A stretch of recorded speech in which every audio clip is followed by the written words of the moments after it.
What up, YouTube? This is your boy LBR, the low budget writer. Today I want to talk about the install of the Midland portable 2-in-1 plug and play ultra compact CB radio that I did on my motorcycle. As you can see with the Midland, it gives you a couple of different options. You can use it as a portable handheld device, or you can use a mobile kit attached and use it in your vehicle. In this case, I installed this on my 2008 Victory Vision, and I'll show you that install in a second. Like I said, with this radio, you get a couple of options in the pack.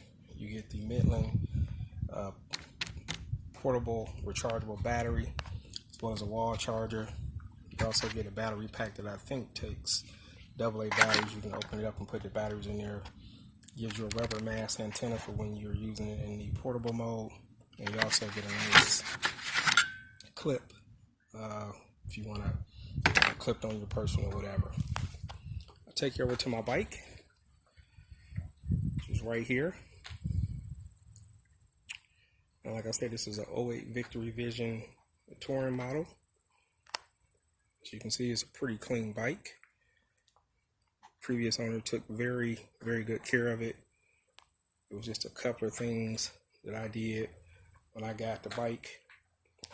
Actually cleaned her up a little bit.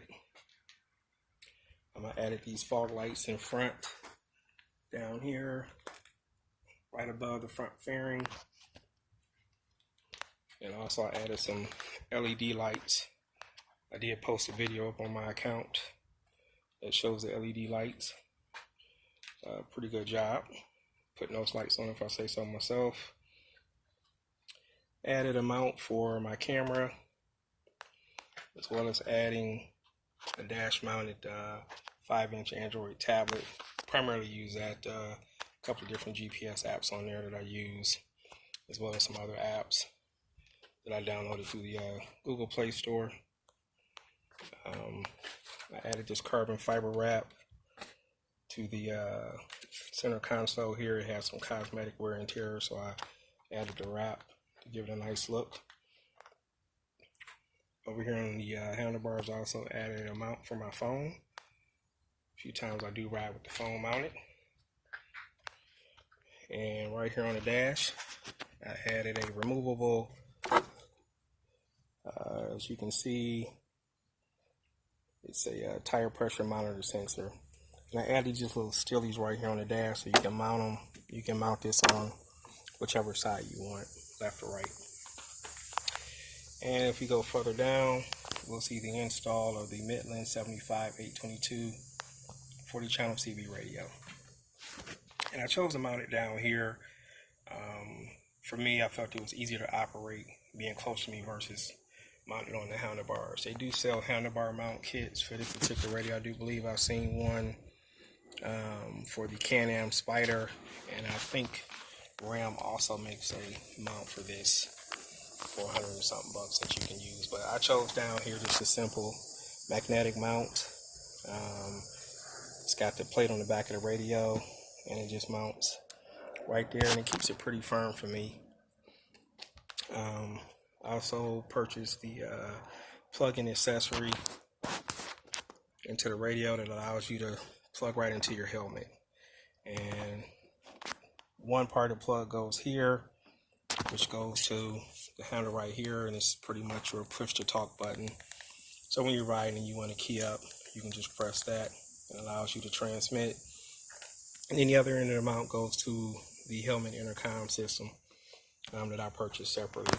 And all this was purchased from CB World.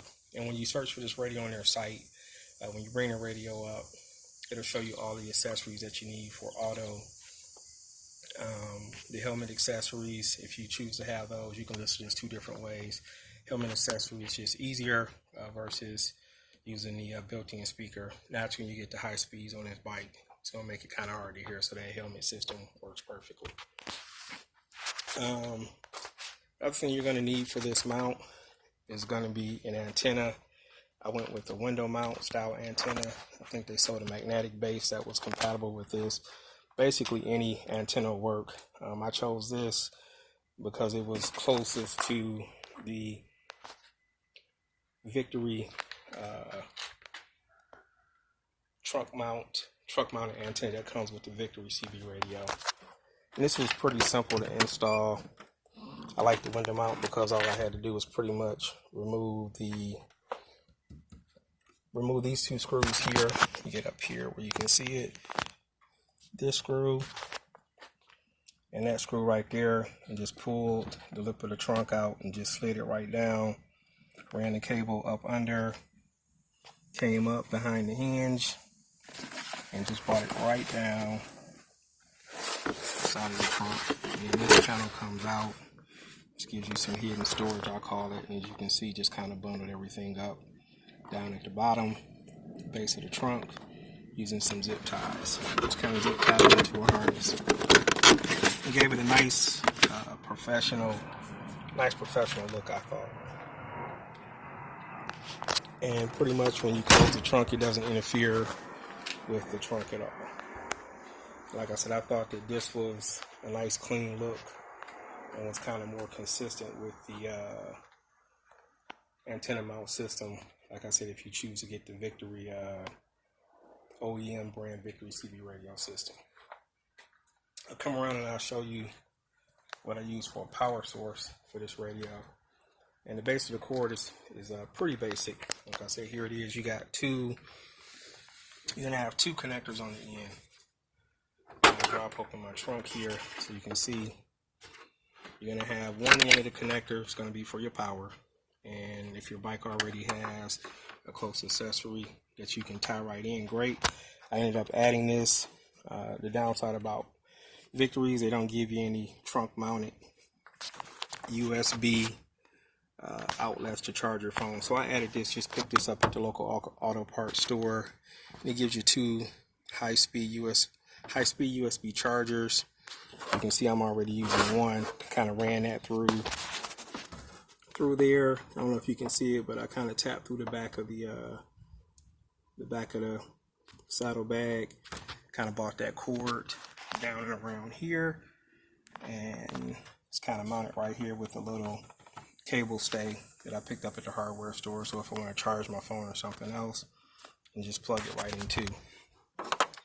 Back to the CB, like I said, you can take this in. I just plug it right in here. That gives me my power for the radio. The other end of the plug just kind of plugs right into here, and this is going to be coming from the antenna cable from the trunk. And I pretty much have it right there. And I basically just took the seat off and ran the cable from the base of the radio under the seat up against this side fairing.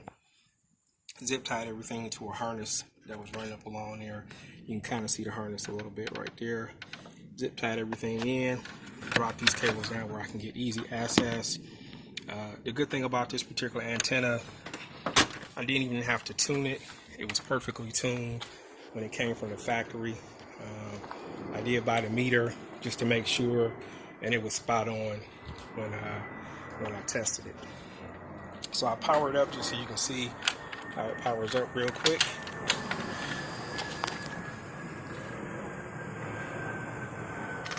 As you can see, it powered right up. I keep mine on channel 19. This thing, you can scan it, you can program in your favorite channels. It's got your two basic emergency channels, channel 9 and channel 19. You have your button here to activate the backlight function for at night. Lock your channels, your high-low setting. Like I said, for me, this was a pretty good unit. Your volume control and your swells control there. When I'm not riding with it connected, I just basically unplug this. Gives you a nice little plug-in and just stick right down in there to protect your plug-ins. And then I can just take this off. Just unplug it like that, and just stick this in stick the cable either in my trunk or pocket or whatever. Also keep a cap that I have to plug right on the end of there to kind of protect that when it's not being used, to protect it against the elements. But that's basically where it stays. Like I said, I like the magnetic mount because when I'm at my destination, I can just pull this right off, disconnect the bottom. I take the bottom part and just kind of put it right over here into this cable stay, and it holds it right in place, and you can store that away. Like I said, pretty basic system, pretty cost-effective system. I was able to get the radio, all the accessories needed for 2 helmets. I believe it was under $270 total. Like I said, I looked at a couple of other systems, but I realized I was going to spend well over or close to $1,000 to put a CB radio on my bike, and this Midland option was very cost effective, very easy to install, and it wasn't that intrusive. Didn't have to do much to put it on the bike. That's all I got for you today. If you got any questions about the install or other mounting options, feel free to leave it down in the comments. I'd be more than happy to get back to you and answer whatever questions you may have. Again, this is your boy LBR. For my riders out there, keep both wheels on the ground, stay safe. Peace.